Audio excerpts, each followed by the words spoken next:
السلام عليكم ورحمة الله وبركاته. الحمد لله وبه نستعين.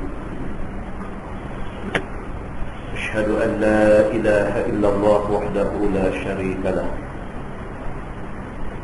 وأشهد أن محمدا عبده ورسوله، ونصلي ونسلم على هذا النبي الكريم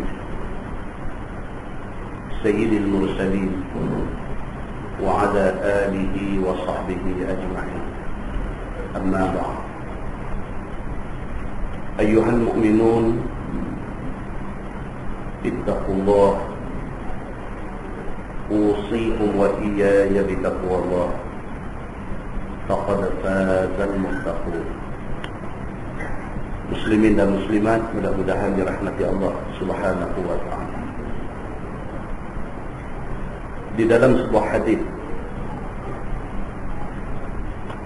an Wasilah bin Al-Asqa radhiyallahu anhu yaqul, sami'tu Rasulullah sallallahu alaihi wasallam yaqul, inna Allah astafa Kinanah min waladi Ismail, wastafa Quraisyan min Kinanah, wastafa min Quraisyin Bani Hashim, wastafani min Bani Hashim, atau kama qala. Hadis sahih riwayat Al-Bukhari. Daripada Wasilah bin Al-Asqa radhiyallahu anhu, kata dia, aku dengar Nabi sallallahu alaihi wasallam bersabda. Nabi kata, inna Allah astafa Kinanah min waladi Ismail. Nabi kata, sesungguhnya Allah Subhanahu wa ta'ala telah pilih suku Kinanah daripada anak Ismail. Tuan-tuan, sempena dengan Maulid Nabi, kita tengok susun galur keturunan Nabi sallallahu alaihi wasallam. Macam yang kita tahu, Nabi Muhammad sallallahu alaihi wasallam dia daripada keturunan Nabi Ibrahim alaihi salam. Nabi Ibrahim ni keturunan dia. Tapi dalam hadis ni dia tidak sebut Ibrahim, tetapi dia sebut Ismail. Pasal kita tahu Nabi Ibrahim alaihissalam dia ada dua isteri dan dia ada dua anak.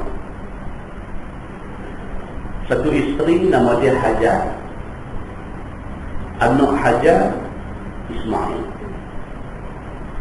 Daripada susun galur ini dia mai Arab, dia mai keturunan Arab. Isteri Nabi Ibrahim yang seorang lagi nama dia Sarah. Anak Sarah Nabi Ishaq. Daripada keturunan sebelah isteri dia Sarah ni, daripada keturunan Nabi Ishaq ini dia mai Bani Israel, Yahudi. Kita nampak pecah dari situ. Itu sebab keturunan Bani Israel dia tak boleh terima Nabi Muhammad jadi Nabi. Pasal apa? Pasal Nabi Muhammad daripada cabang lain, daripada cabang Arab, sedangkan mereka daripada cabang Bani Israel. Tapi dua-dua ni atai-atai adalah isteri kepada Nabi Ibrahim alaihissalam. Jadi Nabi Muhammad sallallahu alaihi wasallam ni dia daripada cucu-cicit keturunan Nabi Ibrahim, tetapi daripada cabang Nabi Ismail alaihissalam yang mak dia nama Hajar. Maka Nabi sebut di dalam hadis ni, kata Nabi sallallahu alaihi wasallam, inna Allah astafa Kinanah min waladi Ismail. Daripada keturunan Nabi Ismail, Allah Subhanahu wa ta'ala pilih suku Kinanah. Ni orang yang untuk marhaban, dia berjanji, dia sebut benar-benar dia sebut. Wastafa Quraisyan min Kinanah. Daripada Kinanah tu pula Ada pecahan dia pula. Dalam ramai-ramai, dalam banyak-banyak pecahan itu ada Quraisy. Maka Quraisy dipilih. Wastafa min Quraisy Bani Hashim. Daripada Quraisy tu pula pecah kepada berapa bani, berapa suku pula. Daripada banyak tu Allah pilih Bani Hashim. Dan kata Nabi SAW, wastafani min Bani Hashim. Daripada kalangan Bani Hashim, Allah pilih Nabi Muhammad SAW. So, kalau kita susun balik, Nabi Muhammad SAW daripada Bani Hashim. Bani Hashim daripada Quraisy. Quraisy daripada Kinana. Kinana daripada Nabi Ismail. Nabi Ismail anak Nabi Ibrahim alaihi wassalam. Maknanya apa dia? Keturunan Nabi Muhammad SAW itu Allah dah atur dah. Dia main daripada keturunan yang mulia-mulia. Begitu. Quraisy mulia besar. Kalau kita dah sebut dah dulu bagaimana sekumpulan. Dalam Quraisy tu pula dia ada pecah dia pula. Di antara pecahan Quraisy ini ada dia panggil Humus. Humus. Ha min sin. Humus. Geng ni dia mendakwa dia paling mulia di kalangan Quraisy. Maka apabila Allah Subhanahu wa taala perintahkan untuk orang yang nak buat haji, dia kena wukuf di Arafah. Humus tak mau wukuf di Arafah. Dia nak wukuf di atas bukit di Muzdalifah. Dia tak mau pergi ke Arafah. Sebab apa? Bagi dia Arafah ni tempat bercampur orang kenamaan dengan orang biasa. Dia kata mereka orang kenamaan, dia tak mau bercampur dengan orang biasa. Maka Humus daripada kalangan Quraisy, dia kata kami nak wukuf di Muzdalifah. Maka dengan kerana tu Nabi SAW sebut, Nabi kata apa? Nabi kata Al-Hajju Arafah. Haji mesti main Arafah. Tak main Arafah tidak sah haji. Pasal apa? Pasal nak pecah sombong kuat Humus daripada kalangan Quraisy. Muslimin dan muslimat yang dirahmati Allah sekalian. Di dalam sebuah hadis lain riwayat daripada Jabir radhiyallahu anhu. Kata Jabir, anna rajulan ata an-nabiy sallallahu alaihi wasallam yastat'imu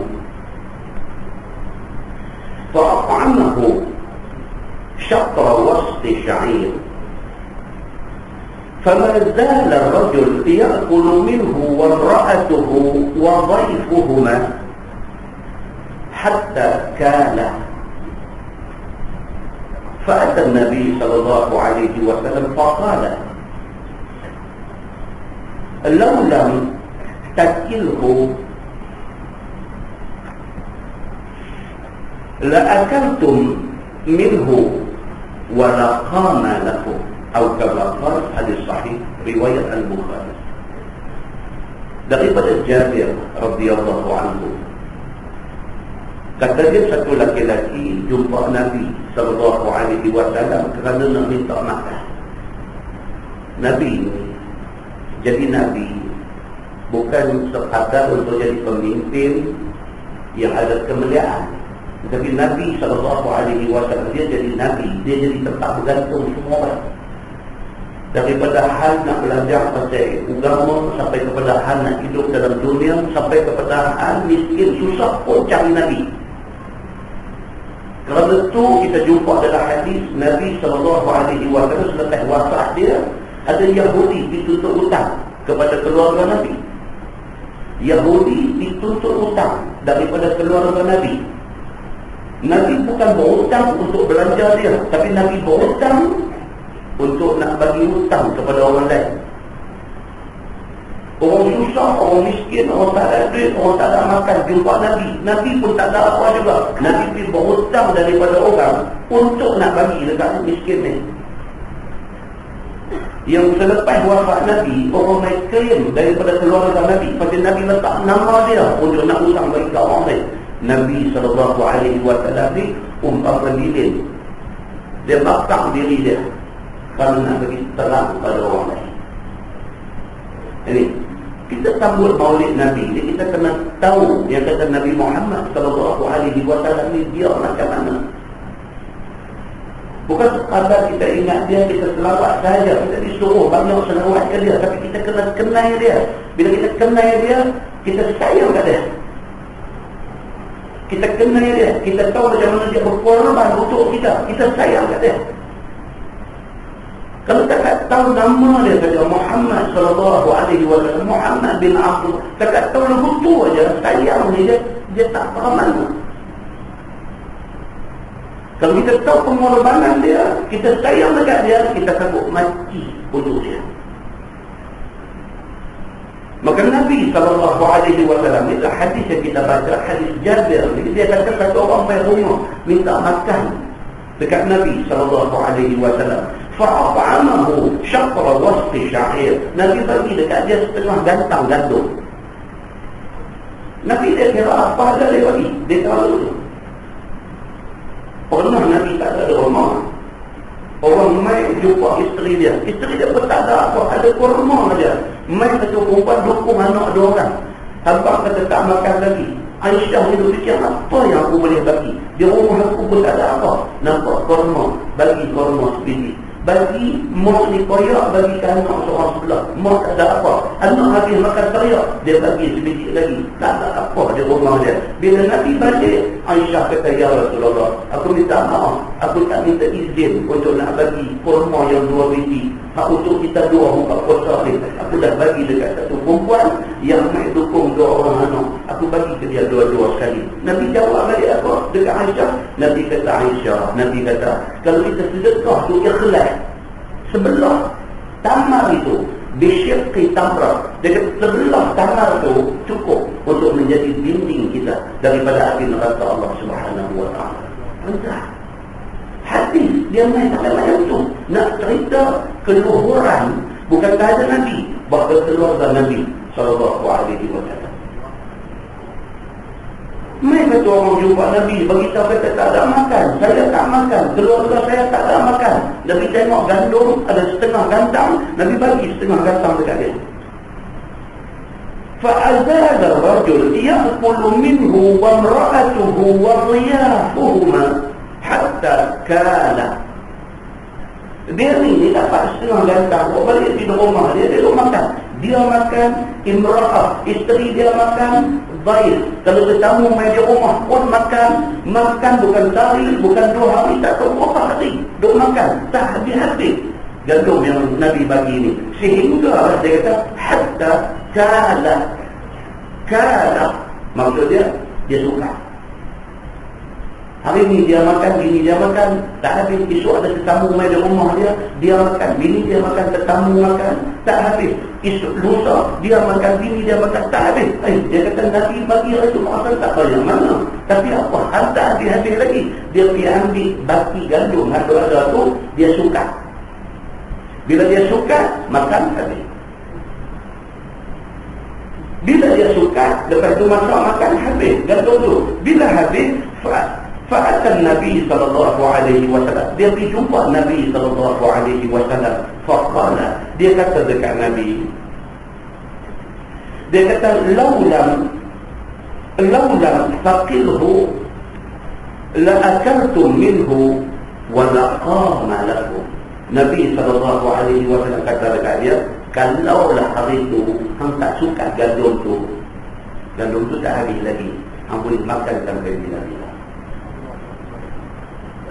Kepada perempuan muslimin dan muslimat yang dirahmati Allah sekalian, hadis ni nak bagi tahu dekat kita, kata Nabi Muhammad sallallahu alaihi wasallam ni manusia istimewa yang dibekalkan dengan mukjizat yang berbagai-bagai pada dia.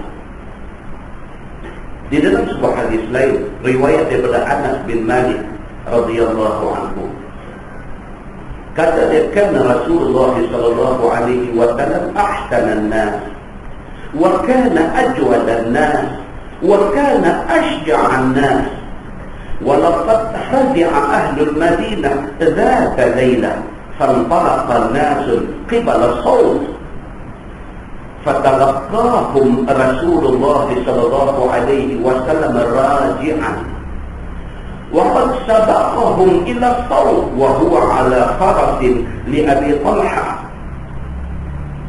عري في عنقه السيف وهو يقول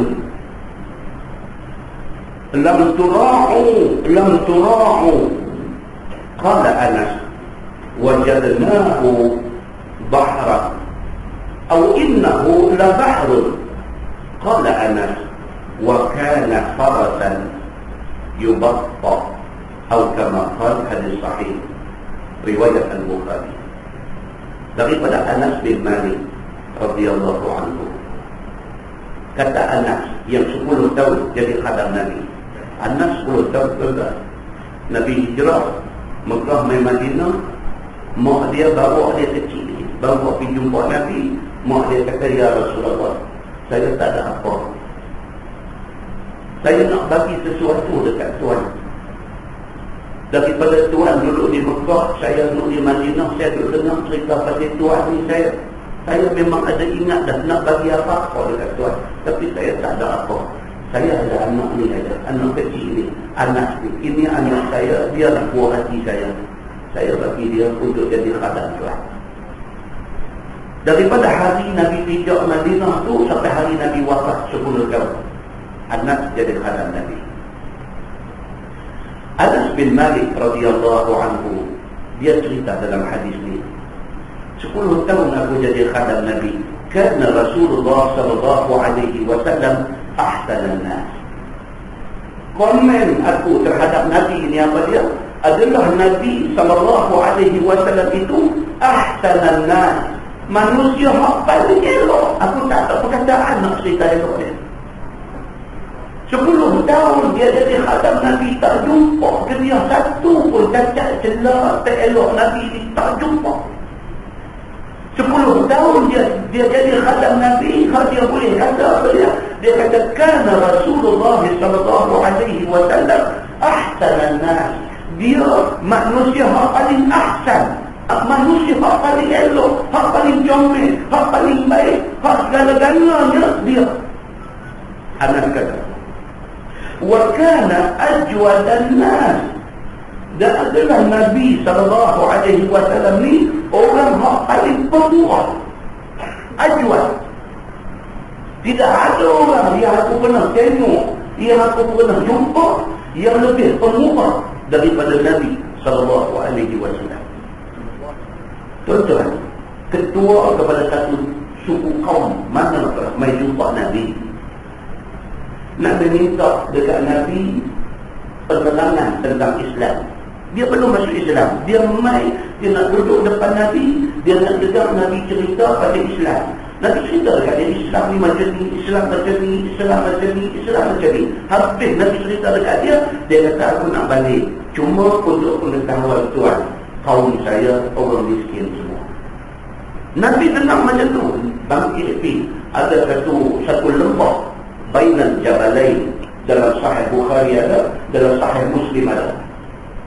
Ghanam ataupun kambing ni dua ada Bainal Jabalain, dia antara dua bukit ni, kambing penuh. Nabi pergi di lembah tu, Nabi kata dekat dia, semua ni aku bagi dekat hang dan kau. Kambing tu, kambingnya orang yang hadiah dekat Nabi. Mereka kata orang seronok, tak tahu nak terima kasih dekat Nabi ni macam mana. Bagi kambing 5 ekor, seronok mereka bagi 10 ekor. Nabi panggil kata orang tolong belah, tolong jaga kambing ni. Satu lembah di antara dua bukit. Tiba-tiba mai satu ketua kepada suku kaum, mai minta penerangan tentang Islam. Lepas Nabi terang semua, dia nak balik, dia beritahu untuk pengetahuan Tuan, kaum saya miskin, dia kata. Nabi dengar tu, kau boleh bangkit pergi dekat lembah tu. Nabi kata semua kambing ni untuk hang dan kaum hang. Terkejut dia. Hak boleh balik, hak tinggal dulu. Balik ni sampai dekat kaum dia kata aslimu. Dia kata masuk Islam dah hampa semua. Masuk Islam dah hampa semua. Pasal apa? Pasal Muhammad adalah satu orang manusia yang kalau dia bagi sedekah, dia tak takut miskin. First time jumpa Nabi macam tu dia rasa dengan Nabi sallallahu alaihi wasallam. Dia balik dia dekat kaum dia, sampailah masa dia Islam dah hampa semua. Pasal apa? Pasal Muhammad ni satu orang yang apabila dia bagi sedekah, bila dia bagi bantuan, dia seolah-olah tak takut miskin. Maka Anas bin Malik dia kata apa? Dia kata adalah Nabi SAW itu wa kana ajwadan nas. Dia satu orang yang paling pemurah. Tidak ada orang yang aku pernah jumpa pemurah macam mana Nabi SAW. Dan kata Anas wa kana asja'an nas. Dan adalah Nabi SAW manusia yang paling berani. Berani Nabi, berani bertempat. Untuk Islam, Nabi tak bercakap. Anak kata 10 tahun aku jadi khadim dia. Dialah orang yang paling asyam, paling berani. Dan dia cerita, dia antara keberanian Nabi. Dia kata apa? Walaqad fadi'a ahlul Madinah zata layla. Satu malam, dia kata, aku nak cerita dekat apa? Berlaku pada satu malam. Semua orang duduk di rumah mati-mati di Madinah. Semua orang duduk di rumah mati-mati malam. Tiba-tiba terdengar satu bunyi, tak tahu bunyi apa. Boom, ada bunyi macam tu. Mati-mati orang duduk di rumah. Fantalaqa an-nasu qibala as-sawt. Semua orang pakat bangkit keluar daripada rumah, pakat pergi ke arah bunyi tu mai. Tak tahu apa, duduk dalam rumah bunyi pun, kata masing-masing pakat bangkit keluar daripada rumah, cari arah mana bunyi, semua pakat pergi ke sawah tu. Fatalaqahum Rasulullah sallallahu alaihi wasallam raji'an. Ketika semua pakat nak pergi cari, nak ambil tahu bunyi apa, tengok-tengok Nabi dah duduk balik dah daripada arah bunyi tu. Nabi tu pakat balik dah. Wa qad sabaqahum ila sawt. Sesungguhnya Nabi awal-awal dah sampai ke tempat tu. Nak abang kata berani. Nak abang kata berani tu. Kalau dah pengikut dia dulu, dia lah sekali lah. Mati 25 orang dah barulah dia. Tahu tu bukan nak atur nak kata lagi. Nabi SAW bunyi pun kata. Orang baru pakat Nabi. Nabi dah sampai dan dah pakat balik. Awal Nabi SAW sampai wa huwa ala farasin li Abi Talha. Nabi duduk balik itu duduk naik kuda kepunyaan Abu Talha. Nabi duduk balik itu Nabi duduk naik kuda kepunyaan Abu Talha, orang kaya Madinah. Kalau tuan-tuan pergi Madinah hari ini, tuan-tuan duduk sebelah Hotel Oberoi, sebelah Hotel Hilton Madinah, sebelah apa nama, kalau sebelah belakang, dia belah belakang. Tuan-tuan berjalan daripada arah Hotel Hilton Madinah ni nak pergi ke Masjid Madinah tu, tuan-tuan akan lintas satu kawasan dulunya kebun kurma kepunyaan Abu Talha. Dia adalah pemilik kebun kurma yang buah kurma paling sedap di Madinah, Abu Talha. Bi'ruha nama kebun kurma dia. Sampai menjadi sebutan semua penduduk Madinah. Ni yang kata Nabi SAW ni pinjam kuda kepunyaan Abu Talha. Terus naik kuda, meluku dia ke arah bunyi tu. Dia tak mau kut-kut apa-apa benda buruk jadi dan umat dia, sahabat dia kena. Dia pergi dulu. Ni yang kata Nabi SAW ni. Kata anak lagi apa? Dia kata uyun fi unuqi sayf. Nabi balik dalam kata naik kuda kepunyaan Abu Talha dan di belakang Nabi terurus sebilah pedang. Dia berani. Bunyi-bunyi tu pedang ambil atas belakang, naik atas kuda aku pinjam saya. Pedang pergi tengok, tak ada apa yang jadi. Dia petang lagi. Orang baru Nabi. Nabi SAW yang diceritakan oleh anak khatam dia selama 10 tahun ni. Dia kata Nabi ni cukup berani. Wa huwa yaqul, sambil duduk naik kuda balik tu Nabi kata lam tura'u. Nabi kata relax. Kalau terjemahan lagu bahasa mudah faham. Lam tura'u maksudnya tak ada makna relax. Nabi kata relax. Jangan panik. Nothing happen. Nabi kata tak ada apa. Aku dah dicek dah. Tak ada apa yang jadi. Aku duduk balik. Lam tura'u. Apa kata buat dalam kabur tu sambil panik. Relax. Nabi kata. Qala wajadnahu bahran atau innahu la bahrun. Kami dapati dia, kata Anas bin Malik, kami dapati dia balik dengan kuda dia, nampak keadaan dia pun tenang, tak ada apa yang kelam kabut. Qala, kata Anas, wa kana farasan yubatta, dan dia naik kuda balik tu pun yubatta, hal keadaannya pelan-pelan, tak kelam kabut apa. Itu Nabi SAW yang diceritakan di dalam banyak hadis tentang dia ni, satu orang yang begitu sekali hebatnya. Dan di dalam sebuah hadis lain, riwayat daripada Simak bin Harb radhiyallahu anhu, kata dia, qultu li Jabir bin Samurah, akunta tujalisu Rasulillah sallallahu alaihi wasallam? Qala Jabir, na'am, kathiran. كان لا يقوم من مصلاه الذي يصلي فيه الصبح حتى تطلع الشمس، فإذا طلعت قام، وكانوا يتحدثون فيأخذون في أمر الجاهلية فيضحكون ويتبسم صلى الله عليه وسلم، أو كما قال، حديث صحيح رواية البخاري. daripada Simak bin Harb radhiyallahu anhu, orang Arab dulu buh nama anak macam tu. Itu yang sebab cerita Sayyidina Ali bin Abi Talib menikah dengan anak Nabi, dengan Fatimah, dapat anak laki-laki. Bila dapat anak laki-laki Nabi, seronoklah cucu pertama dia dapat. Nabi mai dari rumah Ali ni. Nabi tanya, anak laki-laki ke perempuan? Dia kata laki-laki. Walad. Oh, Nabi SAW. Anak pun nama apa? Harb. Dia kata Harb ni maksud dia apa? Orang. Mana tu yang kata sahabat-sahabat Nabi ni? Nabi tanya dia, ni cucu aku yang pertama ni, anak pun nama apa? Harb. Ali kata, orang nak urut. Nabi kata, jangan. Nabi kata, bubur Hasan. Hasan makna dia baik. Walah, mai pula anak nombor 2 Ali ni, laki-laki juga. Nabi pergi rumah dia, tanya juga, ni laki-laki ke perempuan? Ali kata laki-laki. Nama apa? Harb lagi sekali. Nabi kata apa? Husain. Nabi kata walakin Husain. Nabi kata Husain. Terus orang-orang ni lama. Dan dulu kebiasaan orang Arab, dia nak bagi anak dia tu berani, tu dia bubuh nama macam tu. Sedar dia bubuh nama Khandika. Ya, itu semua nama orang ni. Khandika, nama anak dia. Baik, ni cerita dia. Cerita dia apa? Jabir, Simak bin Harb, dia kata, aku bercakap kepada Jabir bin Samurah. Simak, dia kata, aku bercakap dengan satu sahabat yang bernama Jabir bin Samurah.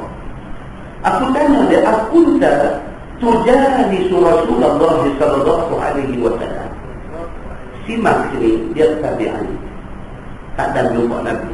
Bila dia jumpa dengan sahabat Nabi, dia tanya kepada sahabat yang bernama Jabir ni, dia kata, kau pernah tak duduk sama dengan Nabi sallallahu alaihi wasallam? Tak dah jumpa Nabi, hang dah. Dia kata hang yang dah jumpa Nabi ni, pernah tak sekali duduk sama dengan Nabi sallallahu alaihi wasallam? Pernah tak? Qala Jabir, na'am, kathiran. Jabir bin Samurah, dia kata tentulah. Na'am, saya biasa duduk dengan Nabi. Kathiran, bukan duduk sekali, banyak kali. Dia kata, aku boleh duduk sama dengan Nabi ni banyak kali. Kata dia, kana la yaqumu min musallah alladhi yusalli fihi as-subh hatta tatlu' asy-syams. Kata Jabir bin Samurah, yang aku boleh cerita dekat yang kata Nabi SAW ni, kalau nak dapat peluang duduk lama dengan dia ni, di antaranya masa bila? Lepas sembahyang subuh.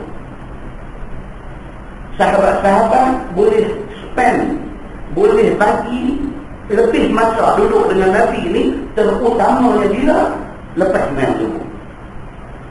Pasal apa? Pasal menjadi amalan Nabi SAW bila lepas sembahyang subuh, la yaqumu min musallahu alladhi yusalli fihi subh hatta tatlu' asy-syams. Lepas sembahyang subuh sampailah terbit matahari, Nabi akan duduk di tempat sembahyang. Tak ada kuliah apa, just duduk. Nabi duduk tu, sahabat boleh tumpang main duduk tepi Nabi, boleh urut belakang Nabi, macam mana orang Kelantan tu urut belakang tu, urut ni Ali tu. Saya tengok dalam YouTube, tuan-tuan boleh balik tengok sehari dalam kehidupan Tuhan ni Ali Kelantan. Orang tu harus 19 tahun jadi menteri besar, lagu tu yang ada. Tak berubah tu. Kuliah subuh dia jalan, kuliah masjid dia jalan, jadi imam sembahyang tiap-tiap waktu masjid dekat rumah dia. Lepas hantar Quran tak pernah miss. 19 tahun dia macam tu ya. Tak berubah. Tak. Oh tuan-tuan, saya lagi pergi jadi kuliah lain pula. Kita bila tengok benda macam ni tadi,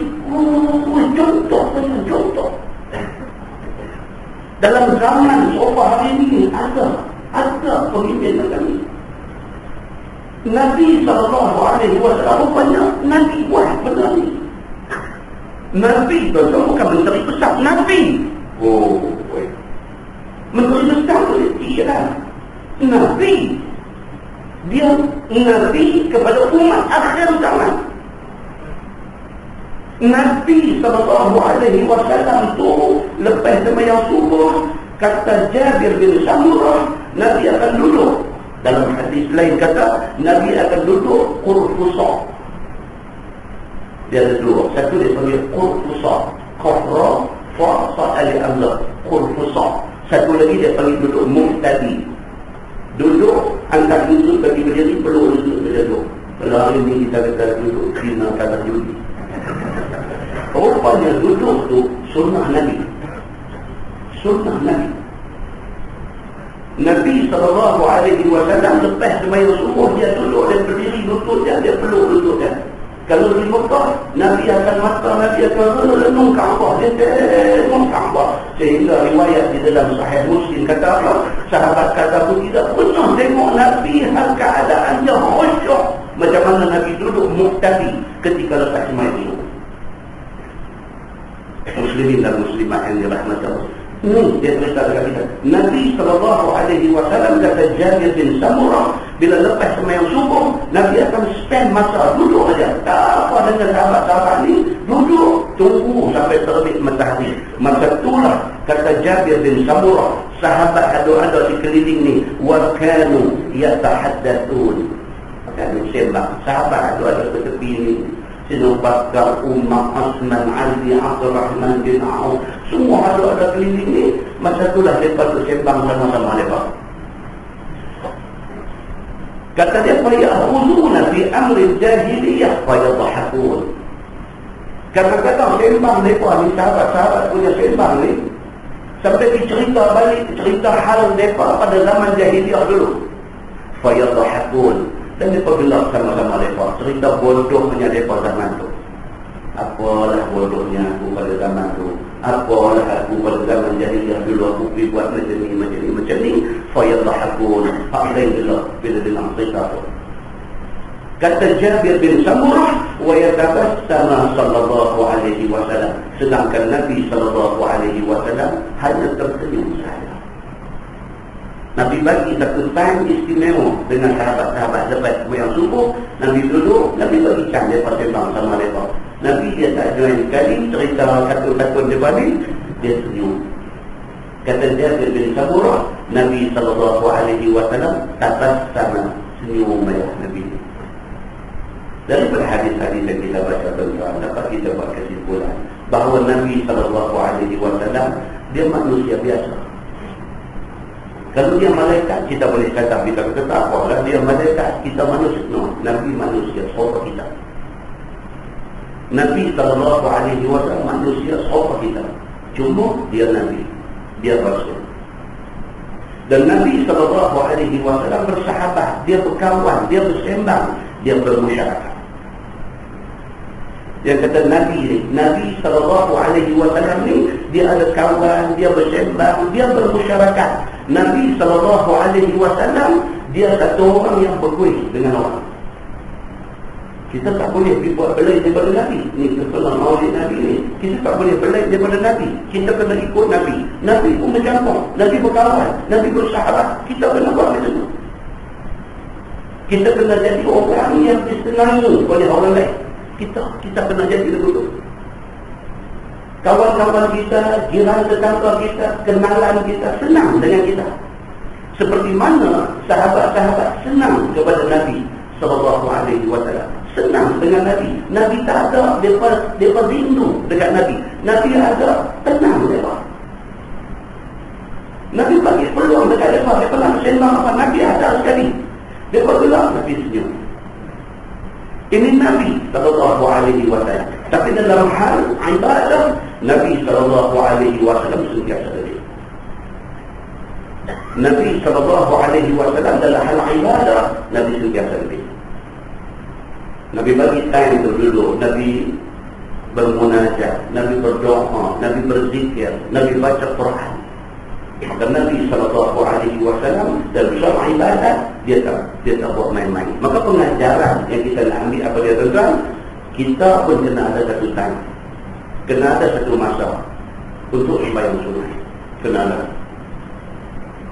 Kalau macam mana pun kita ni, ba'da maghrib, ba'da isya, jangan tak buat sunat. Itu cuma sunat. Kalau macam mana pun kita ni, ba'da isya tak lagi buat, sebelum balik buat. Kalau kita jenis orang kuat, tak apa, balik di rumah, buat di rumah. Tapi kalau kita jenis tak cukup kuat, buat di sini. Pasal apa? Pasal tadi tentu dah tak buat. Buat di sini. Kita cakap kita kan, tak boleh balik rumah ni, kita tak boleh lah nak buat ibadat ada rumah ni, tak tahu pasal apa. Ada orang tu dia tak boleh, rumah dia tak boleh. Dia kalau nak rajin pun di masjid lah. Bukan pasal nak tunjuk orang tak, tapi masjid ni dia ada satu orang, dia ada satu injection bagi dia rajin. Habis dia sembahyang fardu, dia Allah Akbar, dia boleh buat. Tapi kalau dia sembahyang fardu di rumah, tak ada orang dia. Pasal apa? Dia di rumah dia bateri dia tak payah, bateri kong. Bila di masjid, bila di surau, baru itu kekuatan tu ada. Maka manfaatkan tempat yang dia ada kekuatan ni. Baca Quran, kena ada Quran. Kena ada. Saya ajari saya pesan dekat tuan-tuan. Kok mana pun dalam 24 jam sehari, bagilah 15 minit baca Quran. Bagi itulah 15 minit cukup. Takkan Tuhan bagi dekat kita 24 jam, kita tak boleh bagi 15 minit untuk baca Quran. Apa kita nak jawab depan Tuhan itu? Apa kita nak jawab depan Tuhan itu? Sampai 24 jam habis, kita tak baca Quran. Seminggu habis, kita tak baca Quran. Sebulan habis, kita tak baca Quran. Apa? Perkataan apa kita nak ucap depan Tuhan itu kalau kita tak buat benda-benda macam ini? Nah, jadi pengajaran yang paling besar apa dia? Kita pun kena ada satu peruntukan masa untuk ibadat kita dengan Allah Subhanahu wa ta'ala. Mudah-mudahan mukadimah itu beri manfaat kepada kita semua, insyaAllah. Kita menggunakan tafsir Nurul Ihsan jilid 4, muka surat 146. Muka surat 146. Tengah-tengah tu kita sampai ayat 46. A'udzubillahi minasyaitonir rajim. Wa liman khafa maqama rabbih jannatan. Dan bagi mereka yang takut akan Tuhannya itu, dapat 2 syurga. Kita masih lagi dalam tafsir surah Ar-Rahman ayat 46. Allah kata wa liman khafa maqama rabbih jannatan. Dan bagi orang yang takut kepada Tuhan janji dekat dia 2 syurga. Yakni bagi orang yang tinggalkan maksiat kerana takut kepada hisab dan takut kepada azab Allah ketika berdiri di depan Allah pada hari kiamat, Allah janji kepada mereka 2 syurga. Kepada siapa-siapa yang takut, bila dia dengar cerita pasal mahsyar, dia serah bulu orang, dia ada takut. Nah, tidak. Ini untuk test iman kita sendiri. Orang yang beriman, bila dia dengar benda-benda macam ni, dia berdiri bulu umur. Dia dengar ayat Quran cerita pasal dahsyatnya azab Allah, dia berasa seru. Dia ada konteks iman dalam hati dia. Bila dia dengar cerita tentang mahsyar, baca hadis Nabi cerita pasal mahsyar dan kegerunan mahsyar, dia berasa seru. Dia ada takut kepada Allah. Bila dia dengar hadis yang menceritakan tentang azab kubur, macam mana dalam kubur Allah luaskan kubur, Allah sempitkan kubur, Allah terangkan kubur, Allah gelapkan kubur, Allah hantar dalam kubur ni ular. Dia dengar hadis-hadis macam ni, dia rasa serius. Dia ada iman kepada Allah Subhanahu wa ta'ala. Kalau kita tak ada perasaan macam ni, kita kena mujahadah lebih lagi. Kalau kita ni jadi tak ada. Dengar orang cerita pasal dahsyatnya azab kubur, sampai Nabi SAW minta doa kepada Allah daripada terkena fitnah kubur. Nabi pun takut, minta doa kepada Allah, minta Allah selamatkan dia daripada fitnah kubur. Jadi kita tak peduli dengan hal ini. Dengar macam tak ada apa-apa. Something wrong dengan kita. Kita kena mujahadah. Quran kena baca banyak lagi. Semayang malam kena buat. Kalau tak buat lagi, kalau tu buat 1-2, buat bagi lebih sikit lagi. Kena bagi main perasaan tu. Perasaan takut kepada azab Allah tu kena bagi main. Pasal apa? Pasal ayat kita baca, Tuhan kata waliman khafa maqama rabbih jannatan. Bagi orang yang ada takut kepada Tuhan dia, Allah janji dekat dia 2 syurga. Kalau tak ada takut, maka tidak ada janji ini. Apa dia? Dia kata satu, kerana takutnya. Kerana takutnya tu Allah janji dekat dia 1 syurga. Dan satu lagi kerana amalnya. Bila dia takut, dia buat amalan. Amal dia tu 1 lagi syurga. Allah janji dekat dia. Dalam tafsir, dia bagi beberapa pandangan. Pandangan yang kedua, dia kata yang masuk kata jannatan, maksudnya syurga yang Allah nak bagi kat dia ni ada 2. Satu, dunia 1 syurga, akhirat 1 syurga. Syurga dunia tu apa dia? Allah bagi dekat dia tenang. Orang yang kuat ibadat, orang yang takut kepada Allah, dunia dia tenang. Dia tak takut. Tenang satu benda yang tak boleh perang. Benda tak boleh perang. Ketenangan satu yang dia rasa. Dia tak takut. Dia tak takut dengan hutang, dia tak takut dengan musuh, dia tak takut. Allah bagi dekat dia jiwa yang mutmainnah. Allah bagi dekat dia jiwa yang tenang tentera. Allah bagi dekat dia keluarga yang memberi ketenangan. Allah bagi dekat dia kerja yang memberi ketenangan. Allah bagi segala-galanya dekat dia yang membantu tenang dia. Dengan tahu tak dalam dunia hari ini, di antara krisis besar yang dihadapi oleh manusia, krisis apa? Krisis jiwa tak tenang. Yang TV duk pulang budak sekolah, duk bully kawan. Pasal apa jadi macam ni kata? Jiwa tak tenang. Tu yang bergeluh dalam TV tengok orang ganti Indonesia dipotong dia sampai sebelah, sampai 100 jahitan ke apa tu. Pasal apa jadi macam tu? Tak tenang. Majikan jiwa tak tenang, dia buat naya dekat orang kerja dia, orang kerja dia pun jiwa tak tenang, balas balik dekat dia. Dunia hari ini dipenuhi dengan orang yang jiwa tak tenang. Lahiriahnya, zahirnya nampak main semayang macam tenang, tak tenang. Main semayang, fikiran tu ada di rumah. Main semayang, hati tu ada tempat kerja. Main semayang, tak tenang. Ada bini satu pergi menikah nombor 2, menikah nombor 2 pun tak tenang. Pergi menikah nombor 3, menikah nombor 3 pun tak tenang. Kita kata ikut sunnah ke apa ni yang ramai sekarang ni? Dia kata bukan masalah tu. Saya tak tenang, saya tak bahagia. Dengan hak mana satu tak bahagia, kita tanya dia. Dia kata dah tiga tak bahagia. Kita kata dia Bukan pasal dia kuat 3 orang, pasal hang. Pasal hang, bukan pasal 3 orang tu. Pasal hang. Hang punya masalah. Sampai menikah sampai maksimum 4 pun hang tak tenang. Pasal hang punya masalah. Jadi ustaz yang cari pasal yang kata ya. Dia main dulu. Malas konsul tak tenang. Dia mau konsul tak tenang. Tak tenang. Nak buat macam mana?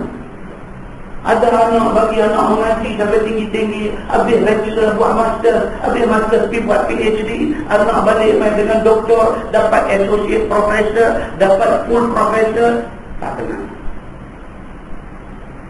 Di satu waktu dia boleh bersembang dengan orang, boleh harap kata saya alhamdulillah lah, anak tak ramai 3 orang aja, hak sulung dia dah full professor dekat universiti sekian-sekian, anak nombor 2 kerja dengan United Nations, bangsa-bangsa bersatu, hari itu dia hantar pergi Bangkok, lah dia bawa pergi New York, anak itu cerita dekat orang, dia bohong aja. Dia balik rumah nak tidur tangan 2 cek kepala. Sakit kepala. Dia fikir pasal anak 3 orang aja. Sakit kepala, tak tenang. Dia dengan bini dia sembang lain pula. Tadi sembang dengan orang lain, sembang dengan bini dia lain.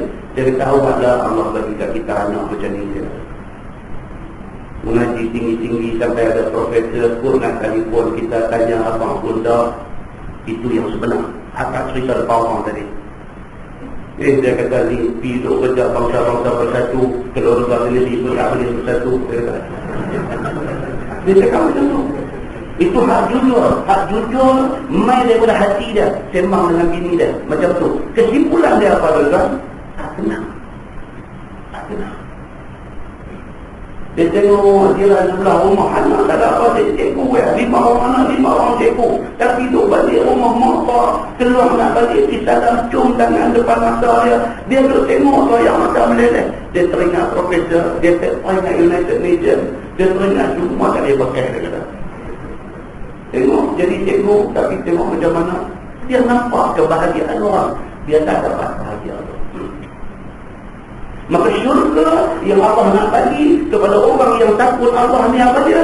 Yang pertama dia kata syurga dunia. Syurga dunia ni apa dia? Ni tak ada dunia Allah bagi ketenangan ni. Ini syurga dunia.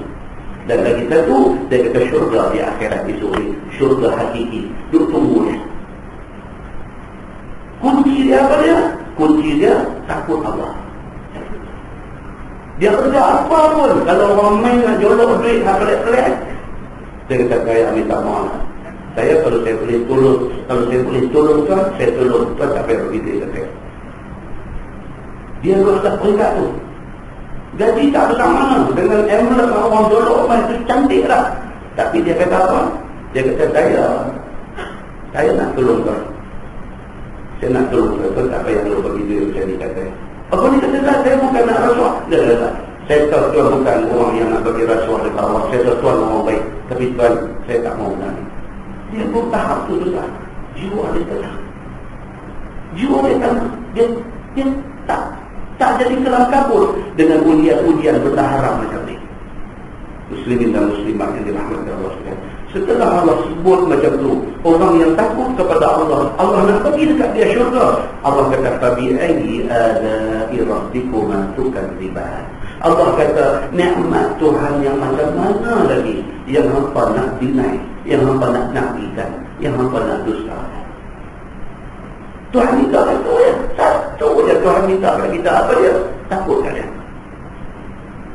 Apa boleh bagi yang ni? Apa boleh bagi takut apa dekat aku? Tuhan kata, aku bagi dekat hampa benda ni. Aku bagi jannatan. Aku bukan bagi satu syurga, aku bagi 2 syurga. Aku minta satu je. Apa dia? Takut kat aku. Satu je. Manusia tak boleh bagi tu kan. Manusia tak takut Allah Subhanahu wa ta'ala. Nah, muslimin dan muslimah yang dirahmati Allah sekalian. Firman Allah, zawata afnan. Yang empunya kedua syurga itu beberapa pohon kayu yang melengkapi atasnya daun dan bunga dan batang dan sebagainya. Kerana makna syurga itu ialah kebun, taman pokok yang ada rumah-rumah mahligai dengan bidadari dan wildan, yakni budak perempuan dan budak laki-laki yang menjadi khadam kepada ahli syurga itu dia. Allah terang pula, Allah kata yang kata syurga itu apa dia? Syurga nama Jannah itu sendiri membawa masuk kebun. Jadi yang dikatakan syurga, yang dikatakan jannah itu apa dia? Di dalam syurga ini ada pokok-pokok, ada buah-buah, dan ada bidadari, dan ada wildan. Bidadari hurul ain, perempuan. Wildan laki-laki. Yang dua-dua ni kerja dia apa dia? Nak serve kita, nak khidmat dekat kita. Bidadari main offer diri dia nak jadi isteri kita. Yang wildan, hak laki-laki ini main offer dekat kita nak jadi khadam kita. Tuan boleh bayang tak kalau kita ni hidup dalam dunia ni ada khadam. Oh. Pergi kat kereta dia buka pintu. Pintu pun tak ada buka pun dah. Tu yang kata bos tu. Kita duduk, dia tutup pintu lagi. Tunggu dia. Rasa kata dia bos tu. Dia tak lupa memang aku bos ni. Confirm aku bos. Pasal apa? Pasal kalau tak bos, orang tak buat macam ni. Dia nak duduk, dia tarik bangku root kata. Dia baru kencur sikit nak duduk, dia tolak bangku bagi. Kata duduk. Saya pergi ceramah di satu camp tentera. Saya tengok yang kata pemerintah camp pangkat Brigadier General, dia kontrol satu brigade. Habis ceramah semua pergi nak makan. Makan pun dah ada bawang, ada satu pentak sebelah naik sikit. Situ tempat makan bos-bos. Saya ceramah, saya pun bawa dah dua set dah itu. Kan? Tengok ni yang kata Brigadier General dalam camp dia ni. Pergi nak masak dia dengan samping pun ikat macam piramid dengan style. Kan? Pergi tarik bangku bagi lapang, dia berdiri dia. Suruh balik bangku main bagi kena pelipat dia, dia pun duduk. Saya duduk tengok, bila aku nak boleh jadi Brigadier. Kan? Syok benda. Kan? Dia duduk. Elok hidangan semua ready dia lenggak sikit dia dada dia bawa main napkin dulu. Laki lepas semua cancel garpu, meletak semua elok. Saya tu tengok tu pun makan jadi korang. Kita tak nak tengok macam tu. Habis datang dia orang selesai makan apa semua, dia beralih sikit dia buah main. Semua main mata lu tu dia. Yang kata buah tu beralih sikit buah main. Buah habis cucuk, tinggal tak suap dia suap sendiri. Kan? Habis tak dia orang selesai pula, dia sanggup dia rokok buah main. Rokok tuan-tuan. Buah main bagi sebatang dia. Dia ambil buah di mulut dia, ada kawan lain beri cucuk. Kita agak abu tu panjang sikit. Ekstrim dia buah main. Main pegang tu betul. Kalau lambat tak dia petik, lalu orang tengok apa tu saja. Buah main dia petik. Saya duduk tengok. Aku nanti curga itu lah. Ada dunia adakan. Itu dia. Allah Subhanahu Wa Taala akan bagi macam ni punya layanan syurga. Hak perempuan cara perempuan bila dari halal bagi kita. Hak laki-laki wildan, dia bagi khatam pula laki-laki ini. Macam mana? Tunggu masuk syurga, tengoklah janji Allah Subhanahu Wa Taala dekat kita macam mana. Baik, kemudian firman Allah, "Fabi'ayyi ala'i rabbikuma tukadziban." Setelah Tuhan cerita syurga itu dia nak bagi macam ni semua, Tuhan bagi tahu pula dia kata apa? Nikmat mana lagi yang hamba nak dustakan? Aku suruh hamba takut dekat aku je. Aku nak bagi dua syurga. Dalam syurga aku nak bagi nikmat macam ni punya banyak. Apa lagi yang aku tak bagi dekat hamba? Nikmat apa lagi yang aku tak bagi dekat hamba semua? Firman Allah Subhanahu Wa Taala, "Fihima 'ainani tajriyan." Dan pada kedua syurga itu ada dua mata air yang mengalir keduanya pada mana-mana tempat yang dikehendaki oleh ahli syurga itu. Satu mata air nama dia At-Tasnim dan satu mata air nama dia Al-Salsabil. Dalam syurga itu pula ada mata air. "Fabi'ayyi ala'i rabbikuma tukadziban." Tuhan kata nikmat mana lagi yang kamu nak dustakan? Fihima min kulli fakihatin zawjan. Tuhan kata pada kedua syurga yang aku nak bagi esok ni, ada segala buah-buah kayu dunia di dalamnya.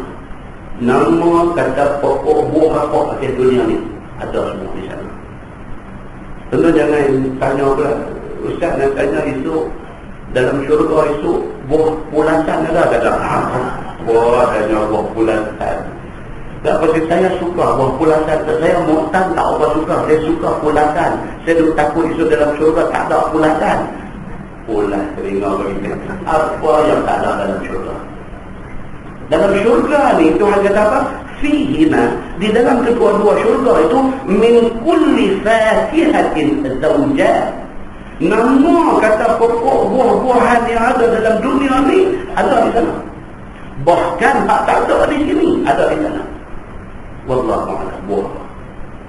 Nah, muslimin dan muslimat yang dirahmati Allah sekalian. Dan dia kata pula ada dua macam pula, basah dan kering. Buah ni ada buah basah, ada buah kering. Tiada kayu di dalam syurga melainkan manik sekalian. Pokok-pokok kayu, ranting kayu, dahan kayu, apa juga yang ada dalam syurga ni semua manik. Walaupun pokok seumpama tu ada di atas dunia ni pahit, dalam syurga manik. Contoh apa? Akang uzul. Akang uzul tu pahit di atas dunia ni.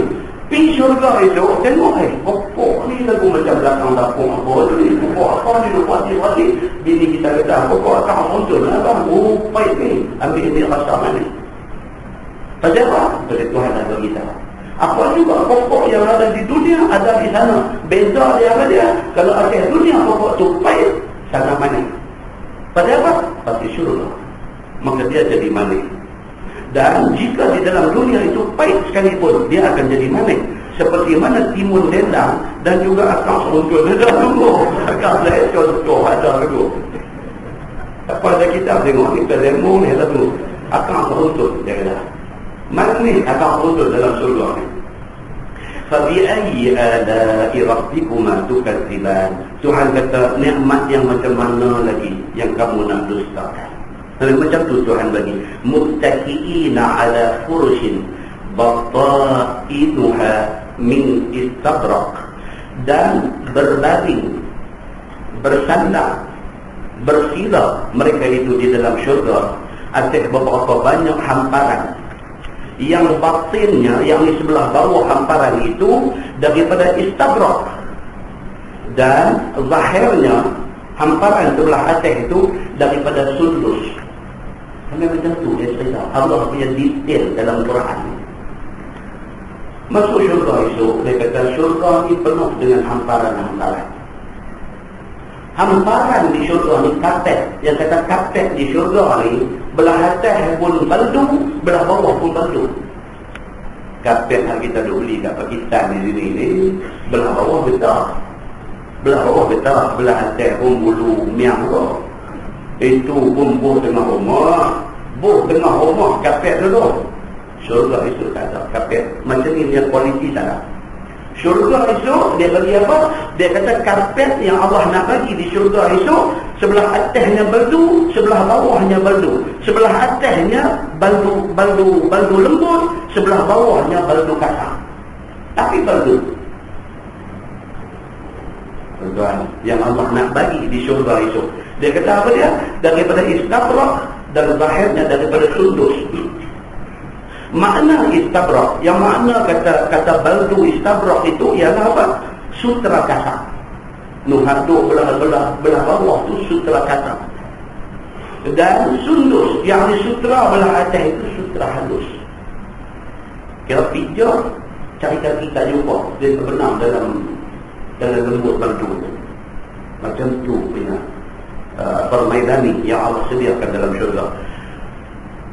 Wajanal jannataini, dan Tuhan kata dan buah-buah kayu dua syurga itu hampir dapat dicapai oleh tangan, sama ada waktu berdiri ataupun waktu duduk ataupun waktu berbaring.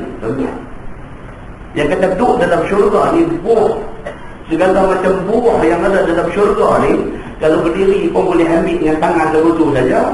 Kalau sambil duduk pun boleh gagal dengan tangan macam tu saja. Dia kata kalau sambil duduk landing baling pun gagal, dapat pun juga ambil macam. Dan Allah Subhanahu wa ta'ala nak abang ni nikmat dia nak bagi kepada kita esok ni sampai macam tu sekali. Sampai macam tu sekali.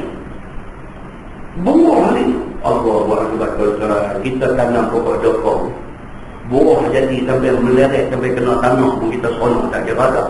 Syurga itu sambil tidur tangan dia betul, tangan dia ambil buah kan. Allah nak bagi gambaran kepada kita ni dahsyat yang kata nikmat dalam syurga ni. Maksud dia apa dia? Jangan lepas peluang untuk masuk syurga. Itu maksud dia. Tuhan layan kita sampai macam tu dalam syurga itu. Fabi ayyi ala'i rabbikuma tukadziban. Maka nikmat yang macam mana lagi yang kamu nak dustakan? Firman Allah, fihinna qasirat tarf. Dan di dalam syurga itu beberapa banyak isteri yang menyimpan pandangan mata mereka itu akan segala suami mereka itu, yakni yang berbaring di dalam syurga daripada manusia dan jin itu sahaja. Orang lelaki yang masuk syurga esok ni, Allah bagi dekat dia hurul ain, bidadari. Yang bidadari ni mata dia tak tengok orang lain dah, melainkan kita aja.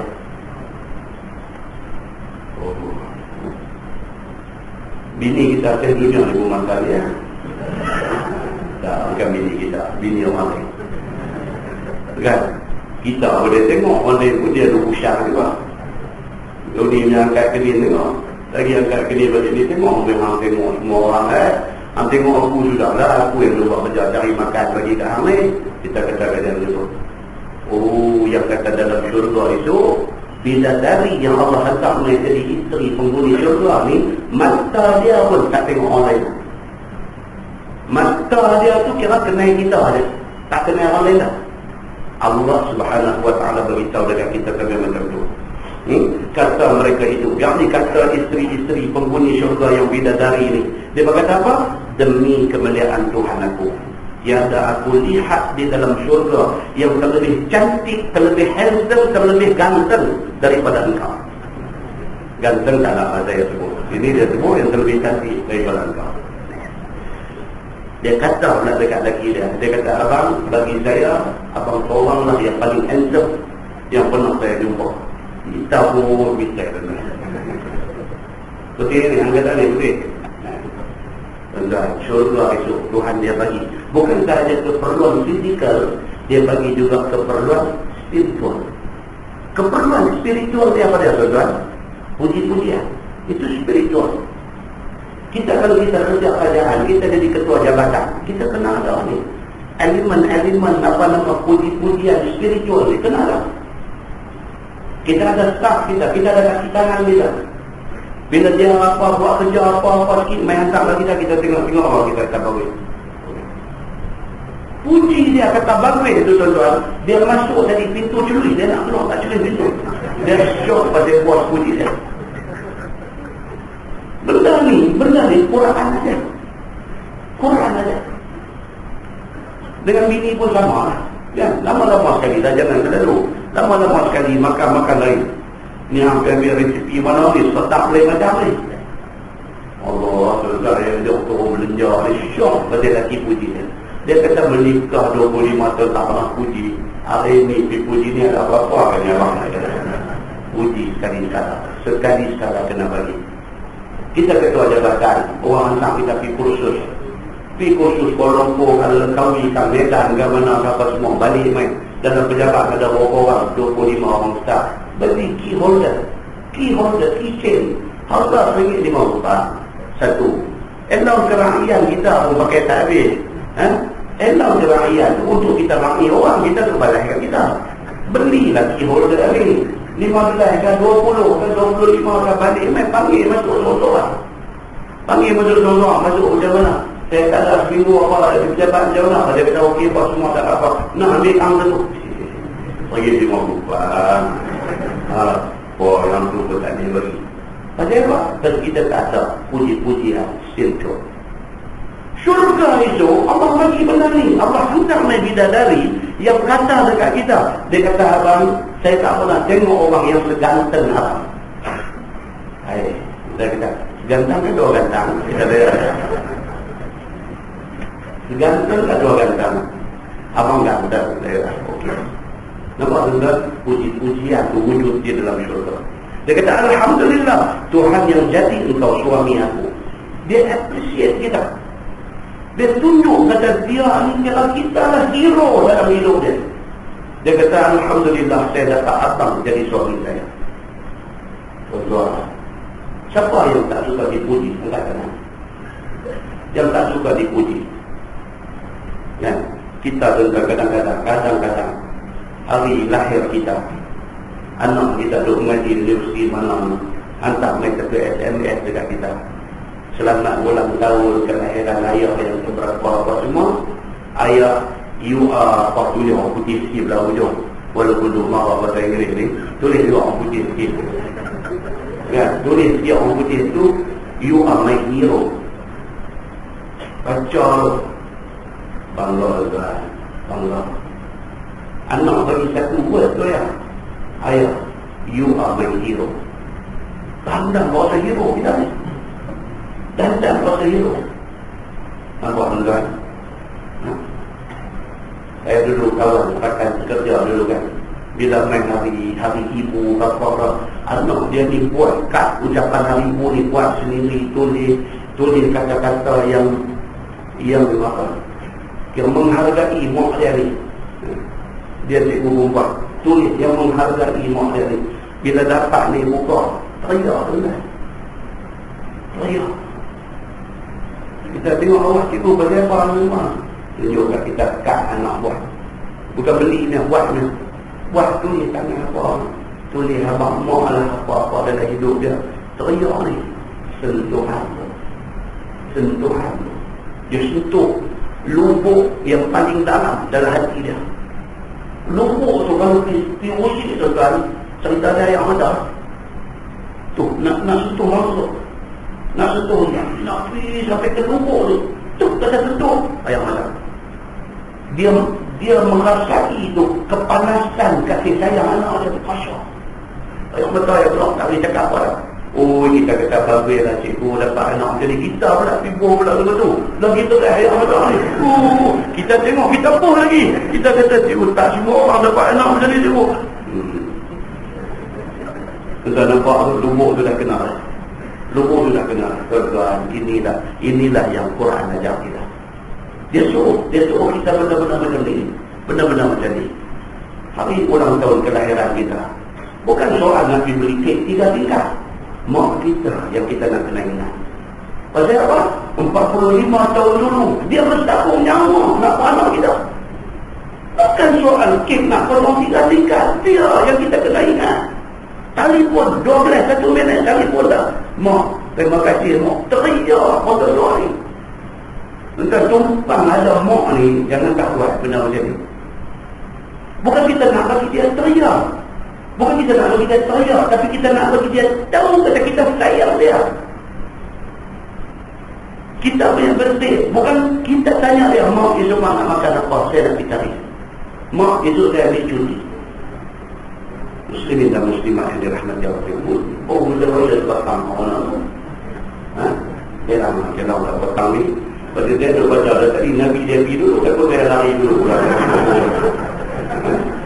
Oh tak boleh pakai baru Nabi dia baca hadis kata bunyi apa Nabi sampai dulu. Ni baru bawa dia lari dulu. Habis bulan depan tak boleh tahu. Muslimin dan muslimah yang dirahmati Allah sekalian. Jadi Allah Subhanahu wa taala beritahu dalam ayat ni, dia kata lam yaqnikunna insun qablahum wala jan. Maksudnya dan tiada jima akan mereka itu, yang dia akan isteri-isteri bidadari itu oleh mana-mana manusia dahulu daripada suami mereka itu, dan tiada jima oleh mereka itu oleh mana-mana jin. Bidadari yang nak main esok ni, yang nak jadi teman kita dalam syurga esok ni, kita sahaja yang memiliki dia. Begitu. Dan maka mereka itu daripada bidadari ataupun daripada perempuan dunia sama saja. Itu dia. Ini huraian dalam tafsir Ibnu Katsir pun ada sebut benda ni. Bagi penghuni syurga, yang dia penghuni syurga, isteri pun penghuni syurga, dia boleh request dekat Tuhan, dia boleh minta dekat Tuhan. Dia boleh minta, ya Allah, dia kata, aku mohon isteri aku yang 50 tahun hidup bersama dengan aku di dunia dulu, yang senang sama senang, yang susah sama susah, yang sama-sama bangun tengah malam untuk tahajud kepadamu. Aku minta kepadamu ya Allah, izinkan dia teman aku dalam syurga. Allah perkenankan permintaan itu. Allah perkenankan permintaan itu. Jadi orang perempuan kena jaga biologi baik-baik. Sebab takut esok dia tak minta. Dia masuk syurga, dia sebut kat Tuhan, dia kata, ya Allah, dia kata, hak tu dengan saya 25 tahun dulu, jangan bagi nampak ke mata saya. Saya tak mau dia. Habis. Kan? Jadi, jaga bagi elok-elok. Yang sekira-kira, dia masuk syurga, dia teringat. Dia minta, ya Allah, bagi main. Hak hidup sama aku. Susah sama susah, senang sama senang. Bagi main. Aku nak duduk dengan dia dalam syurga ni. Allah hantar main. Bukan sahaja Allah hantar main. Dia juga mendapat keistimewaan seperti mana bidadari. Yang setiap kali dia bersama dengan suami dia, dikembalikan darah kepada dia. Kira lagu tu ya. Nak cakap pun saya tak pandai benar-benar. Muslimin dan muslimat yang dirahmati Allah sekalian. Allah kata fabi ayyi ala'i rabbikuma tukadziban. Maka nikmat macam mana lagi yang hamba nak dustakan? Tentang takat ni kita baca ayat 57. Tuhan cerita nikmat dia bagi kat kita ni cukup dahsyat. Maknanya tak ada yang Tuhan tak bagi. Daripada akhir dunia sampai dah masuk syurga, nikmat dukmai. Nikmat yang Allah bagi kat kita ni. Apa lagi yang kita nak dustakan Allah Subhanahu wa taala? Firman Allah, ka'annahunna al-yaqut wal marjan. Maka seolah-olahlah isteri kamu di dalam syurga itu, seolah-olahlah mereka itu seperti yakut yang merah pada bersihnya, dan seperti batu marjan pada putihnya. Isteri dalam syurga esok ni macam batu permata, bersih, jernih, hebat nampak begitu. Iaitu batu lu'lu' yang kecil-kecil. Allah jadikan isteri di macam itu. Macam lu'lu' wal marjan, macam batu permata, macam mutiara, macam barang perhiasan yang mahal-mahal. Allah bagi nampak macam itu. Ya. Firman Allah, fabi ayyi ala'i rabbikuma tukadziban. Maka apakah lagi nikmat yang kamu nak dustakan? Hal jazaa'ul ihsan illa al-ihsan. Tuhan kata maka tidak ada balasan kebaikan, balasan kepada ketaatan itu, melainkan kebaikan jua yang lebih lagi. Kalau akhir dunia kita buat benda baik, akhirat tentulah balasan Tuhan bagi balasan baik. Itu maksudnya. Fabi ayyi ala'i rabbikuma tukadziban. Maka nikmat apa lagi yang kamu nak dustakan? Firman Allah, wa min dunihima jannatan. Dan daripada lain dua syurga yang tersebut itu, ada lagi dua syurga bagi mereka yang takut kepada Tuhan. Hati-hati ini, kerana kita takut dekat Tuhan, Tuhan bagi dua syurga dekat kita. Mai ayat ni pula, ayat 62 surah Ar-Rahman ni, Tuhan kata apa? Selain daripada dua syurga aku bagi itu, ada lagi dua aku nak bagi. Allahu Akbar. Maksimum. Kalau dalam bahasa kalkulator ni dia kata infinity. Dan tak boleh. Tak boleh nak cerita dah betapa besarnya nikmat Tuhan nak bagi kat kita ni. Tak boleh cerita. Semacam mana ahli syurga bila dia duduk dalam syurga esok ni. Allah bagi dekat dia nikmat, Allah bagi dekat dia nikmat sampai sekira-kira ahli syurga tu duk ingat. Dalam hadis cerita ni, ahli syurga ni duk ingat apa? Dia kata Tuhan bagi dekat aku ni, aku tak pernah sangka Tuhan nak bagi banyak macam ni dekat aku. Dia duk ingat betul. Tiba-tiba Allah mai tanya dia lagi. Allah kata, kamu mau tak aku nak bagi dekat kamu lagi satu nikmat yang paling besar? Terpinga-pinga dia. Ni aku duk dapat lah ni pun, aku tak pernah sangka nak dapat macam ni. Ada lagi kan nikmat yang lebih besar daripada aku duk terima lah ni? Tuhan kata ada. Penghuni syurga tanya Tuhan, dia kata apa lagi nikmat yang aku tak dapat ni? Tuhan kata apa? Keredaanku. Tuhan kata aku bagi redha aku dekat ni. Habis. Maksimum. Tak ada lebih daripada itu. Muslimin dan muslimat yang dirahmati Allah sekalian. Macam kita ada mak, ada pak. Sampai hari akhir mak kita, ayah kita Sebelum dia habis umur dia bisik kat kita. Dia kata mak bangga dapat anak macam Alhamdulillah. Habis bersalam kita. Dalam banyak-banyak benda dia boleh cakap. Mak kita pergi cakap begitu kat kita. Ni dekat-dekat Nabi ni mak kata mak bangga dengan hang. Mak puas hati mak dah kata. Dia pun mengucap, dia pun hadis. Tak tahu. Kita ada apa pun tak ada mana. Hak ni yang pun nak. Hak ni yang pun nak. Itu baru mak. Dia beritahu reba dia dekat kita tuan-tuan. Allah Subhanahu wa ta'ala mai kata dekat ahli syurga, "Hang mau lagi tak nikmat lain aku nak bagi?" Dia kata, "Ada lagi kan nikmat lain?" Allah kata, "Ada." Apa dia? Kerelaan. Muslimin dan muslimat yang dirahmati Allah sekalian. Maka Allah beritahu, "Wa min dunihima jannatan." Selain daripada dua syurga aku abang nak bagi tadi, ada lagi dua syurga aku nak bagi lagi. Fa bi ayyi ala'i rabbikuma tukadziban. Maka nikmat Tuhan yang mana lagi yang kamu nak dustakan? Firman Allah, mudhammatan. Yang syurga itu hitam keduanya, yakni hijau tua. Daripada sangat hijaunya pokok-pokok dalam syurga itu, keadaannya mudhammatan. Cantik syurga ni. Cantik syurga ni. Fabi ayyi ala'i rabbikuma tukadziban. Maka nikmat Tuhan yang mana lagi yang kamu nak dustakan? Firman Allah, fihima aynani nadhahatan. Pada kedua syurga itu, dua mata air yang mengalir tidak putus-putus. Dia ulang lagi sekali. Dalam syurga ada dua mata air. Fabi ayyi ala'i rabbikuma tukadziban. Nikmat apa lagi yang kamu nak dustakan? Fihima fakihatun wa nakhlun wa rumman. Di dalam syurga itu ada di dalamnya itu buah kayu yang ada atas dunia, ada di sana. Dan ada buah tamar dan ada buah delima, yang ini menjadi makanan ahli syurga. Dia ulang lagi, tadi sebut dah. Allah repeat lagi benda ni. Fabi ayyi ala'i rabbikuma tukadziban. Nikmat apa lagi yang kamu nak dustakan? Fihinna khairatun hisan.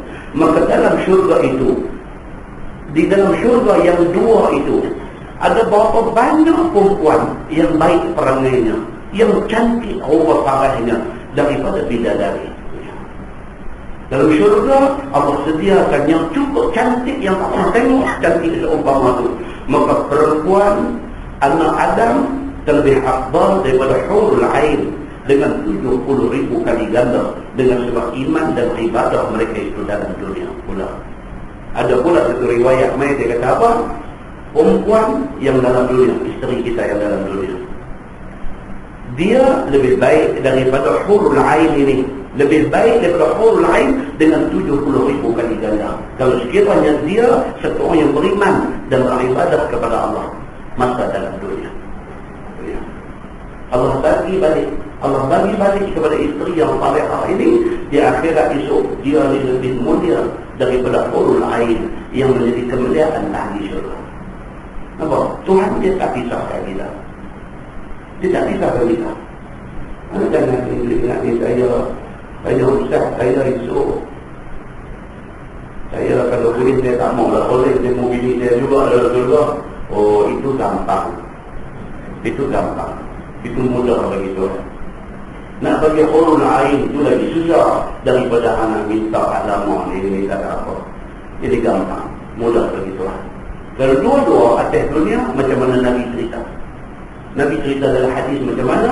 Nabi kata kalau kita bangun untuk tahajud, pakai ayat di muka bini supaya dia tahajud dengan kita. Kalau isteri bangun untuk tahajud, pakai ayat di muka kita supaya kita tahajud bersama dengan dia. Dua ni di sana itu cantik. Gandingan yang mantap. Gandingan yang paling cantik. Dua ni. Habis seorang aja ada pergi semayang, seorang lagi tak boleh pakai. Habis.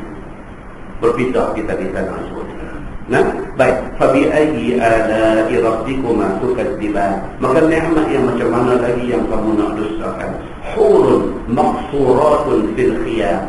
Anak bidadari yang disimpan sekalian mereka itu di dalam segala khemah.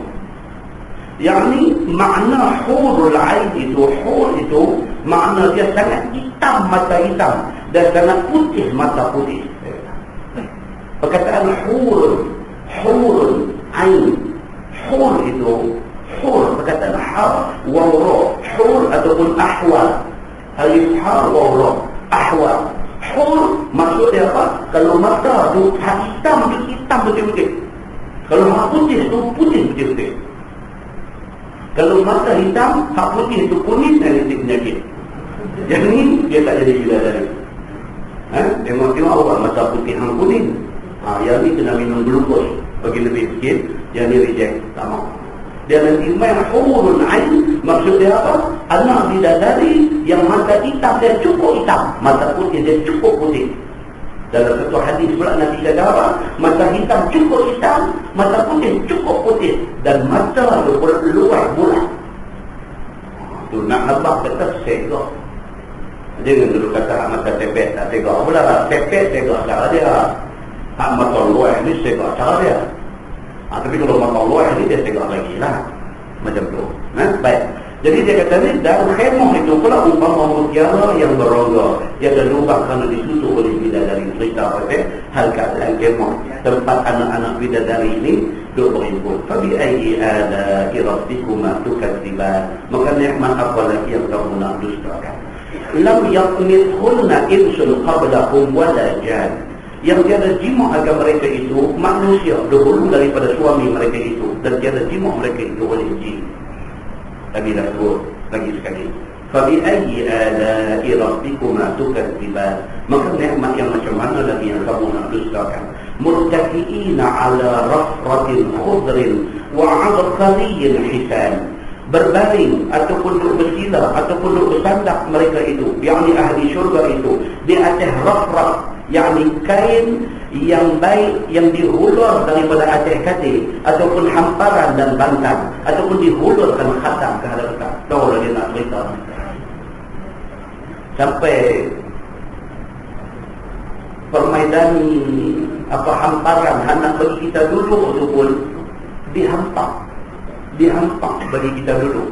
Nak nampak ni dalam syurga ni punya jaga macam tanda-tanda kebesaran raja atas dunia ni. Dia pakai baju panjang belakang. Baju tu dia punya apa? Dia punya sayap Superman dia tu. Panjang belakang. 40 orang berjuang kat sayap tu. Nak tunjuk kata kebesaran raja tu. Sayap tu bukan susah je. Bukan kata ni kalau nak lari nak apa dengan duk heret sayap tu semua susah. Tapi digantung di atas belakang raja-raja ni pada apa? Pada nak tunjuk kehebatan dia. Tu dia punya sayap Superman tu 40 orang tu duk galah bawah ke belakang ni. Dia duk jalan di depan nak tunjuk hebat tu. Demikianlah dalam syurga. Dia kata hamparan yang ahli syurga nak duduk tu dihulur oleh khadam-khadam syurga ni. Duk pegang tu tempat kita nak duduk tu dia pun pegang. Nak tunjuk penghormatan ahli syurga tu. Fabi ayyi ala'i rabbikuma tukadziban. Maka dengan apa nikmat Tuhan yang kamu nak dustakan? Tabarakasmu rabbik dzil jalali wal ikram. Maha besar Tuhan engkau ya Muhammad yang mempunyai kebesaran dan kemuliaan. Allah. Laju daripada Nabi. Laju itu pun 945. Kan? InsyaAllah lepas ni kita akan masuk surah Al-Waqi'ah. Ini surah yang Nabi kata salah satu surah yang boleh menyebabkan rambut Nabi jadi berubah. Surah ni, surah Al-Waqi'ah ni. Dia diturunkan selepas surah Taha. Selepas surah Taha turun Al-Waqi'ah. Dalam surah ni yang dahsyatnya apa? Dia menceritakan tentang hukum apa kiamat. Yang kata kiamat tu macam mana dahsyatnya kiamat tu. Dia cerita dia dalam surah ni. Tuan, kalau kita nak susun baik cerita kiamat ni pun nak kena susun pergi elok. Daripada tanda-tanda kecil sampai dia main tanda besar ni. Ada orang tanya, Ustaz, antara turun Dajjal dengan Ya'juj dan Ma'juj ni mana dulu, mana kelihat tu nak susun tu tanda-tanda kiamat. Ustaz, ini yang kata Nabi Isa turun main ni. Nabi Isa turun main tu lepas tu jadi macam mana? Ni cerita pasal tanda-tanda kiamat. Ustaz, yang kata Nabi Isa turun main tu berapa lama dia duduk ada atas bumi ni? Banyak benda yang orang nak tanya pasal kiamat ni. Ustaz, yang kata Nabi Isa ni dia turun main, dia dengan Imam Mahdi ni macam mana Ustaz? Ada orang nak tanya banyak benda tentang tanda-tanda kiamat ni. Ustaz, betul ke yang kata Mahdi itu Nabi Isa? Ada dua soalan macam tu orang nak tanya. Ini cerita pasal tanda-tanda besar kiamat. Belum lagi cerita idza zulzilatil ardu zilzalaha, belum lagi cerita al-qari'ah, mal qari'ah, wa ma adraka mal qari'ah, yawma yakunu an-nasu kal farashil mabthus. Belum lagi cerita tu. Belum lagi main cerita ni Allah nak goncang bumi, nak tengok apa nama bukit berterbangan. Belum lagi. Banyak lagi benda nak kena cerita sebelum tu. Maka surah Al-Waqi'ah ini dia antara surah yang menceritakan, kalau tidak detail pun, sebahagian besar daripada huru-hara kiamat ada dalam surah ini. Karena Al-Quran Tuhan kata waqtaran nasa sukara wa ma hum bisukara walakinna azaballahi syadid. Tuhan kata bila jadi ni kiamat ni huru-hara ni macam mana? Waqtaran nasa sukara, kamu nampak manusia ni macam mabuk. Wa ma hum bisukara, Allah kata tapi sebenarnya tak mabuk. Walakinna azaballahi syadid, tapi yang nampak mereka macam orang mabuk ni pasal apa? Pasal azab Allah bila nak main kiamat ni sangat dahsyat. Dalam bahasa kita ni dia kata jadi cempaka. Jadi cempaka. Yang hari-hari kita tu tengok langit biru kuala, kalau tengok dia pecah, langit pecah. Kita tak pernah tengok, hari itu kita tengok. Yang hari-hari kita duduk tengok ayah laut ni, ombak laut yang habis dahsyat, kita pernah tengok tsunami. Itu saja. Tengok-tengok bila mai yang kata huru-hara kiamat ni, laut tu pecah. Kita dah bisa tengok laut tu jadi ombak tinggi. Ni laut pecah. Macam mana laut pecah? Quran cerita kata laut pecah. Maka dengan kerana tu, kiamat ni adalah satu cerita huru-hara yang sangat dahsyat. Yauma tad'u kullu dhati hamlin hamlaha. Tuhan kata hari kiamat adalah hari di mana orang perempuan yang hamil, yang mengandung, terpacut keluar kandungan dia. Cukuplah. Ayat itu cukup menggambarkan dahsyatnya kiamat. Kullu dhati hamlin hamlaha, terkeluar anak dalam kandungan. Dia tak kira berapa bulan. Dia main kiamat tu terkeluar anak ni. Pasal apa? Dahsyatnya kiamat ni. Dan sebelum nak jadi kiamat tu, ada pula hadis main ke tepi. Hadis main ke tepi. Cerita pula, sebelum nak kiamat betul ni, Allah nanti tiup main satu angin lembut. Yang angin tu, kepada siapa-siapa yang dalam hati dia ada iman, walau setepang darah, dia kena angin tu main masuk bawah ke dia. Kata dalam hadis, mati dia. Mati dia. Saat lagi masa nak jadi hak kata langit pecah, hak kata laut pecah, hak kata bukit terbang tu, yang akan merasai benda ni orang-orang yang langsung tidak ada iman dalam hati. Ni yang kata cerita kiamat ni dahsyat. Maka Nabi SAW yang hari ni, yang kata hari lahir baginda Nabi SAW ni, Nabi faham sangat tentang hakikat kiamat ni. Nabi baca ayat ni, dia rasa ayat ni macam tu, duk ramai hati dia, menangis dia. Dan Nabi kata apa?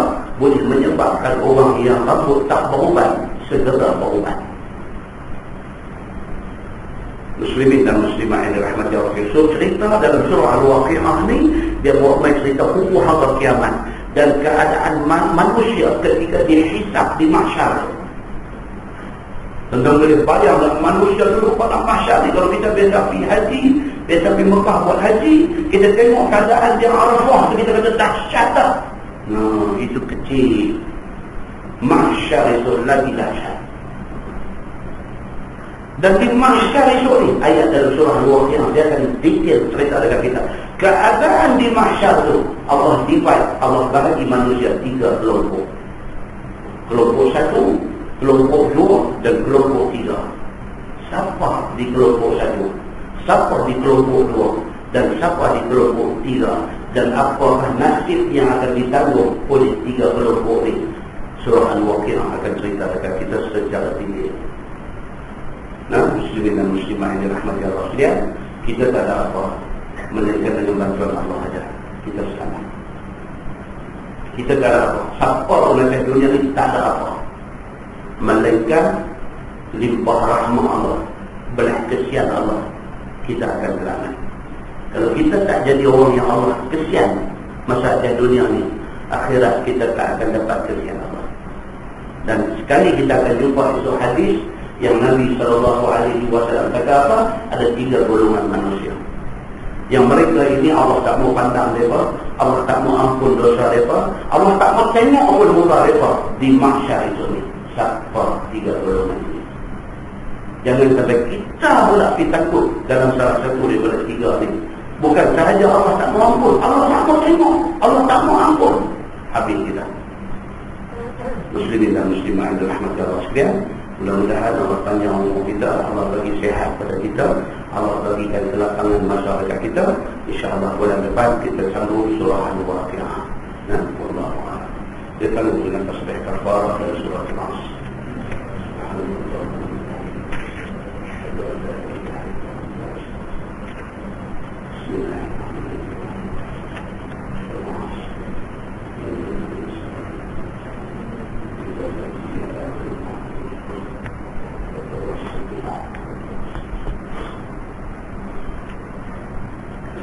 اللهم صل على محمد في الأولين والآخرين وسلم رضي الله تبارك وتعالى عن سادتنا أصحاب سيدنا رسول الله أجمعين. بسم الله الرحمن الرحيم. الحمد لله رب العالمين حمدا يوافي نعمه ويكافئ مزيده. يا ربنا لك الحمد كما ينبغي لجلال وجهك الكريم وعظيم سلطانك. رضينا بالله ربا وبالإسلام دينا وبمحمد نبيا ورسولا. اللهم افتح علينا فتوح العارفين وارزقنا فهم النبيين بجاه خاتم المرسلين. اللهم فقهنا في الدين وعلمنا التأويل واهدنا صراطك المستقيم. اللهم أرنا الحق حقا وارزقنا اتباعه وأرنا الباطل باطلا وارزقنا اجتنابه. اللهم اجعل جمعنا جمعا مرحوما وتفرقنا من بعده تفرقا معصوما. وصلى الله على محمد وعلى آله وصحبه وسلم والحمد لله رب العالمين. السلام عليكم.